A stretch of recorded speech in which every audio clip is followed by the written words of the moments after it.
Ils ont servi la nation, elle leur est reconnaissante. Les anciens présidents coûtent 10 300 000 € par an au total pour Valéry Giscard d'Estaing, Jacques Chirac et Nicolas Sarkozy. Le décret publié aujourd'hui doit réduire la facture. Les futurs chefs d'État, une fois retraités, garderont à vie la mise à disposition d'un appartement ou bureau de fonction, mais sur 2 agents de service, il n'en restera qu'un au bout de 5 ans.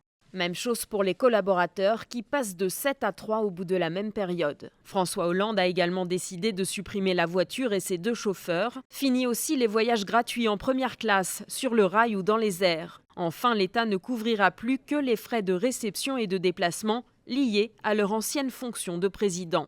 Difficile de chiffrer les économies, d'autant que pour les 3 anciens chefs d'État, ces mesures ne prendront effet que dans 5 ans. En revanche, on sait ce qui ne bouge pas, une retraite présidentielle à 6 000 € par mois, à laquelle s'ajoutent 14 000 € du Conseil constitutionnel pour ceux qui y siègent, comme Valéry Giscard d'Estaing. Les retraités perçoivent aussi une pension pour leurs différents mandats électifs. Enfin, charge difficilement compressible, la sécurité se maintient à 2 policiers par personnalité, une protection de l'appartement de fonction, mais aussi de la résidence secondaire. Pour Valéry Giscard d'Estaing, par exemple, il faut compter 15 gendarmes à l'année pour sa propriété dans le Loir-et-Cher, soit 1 300 000 €.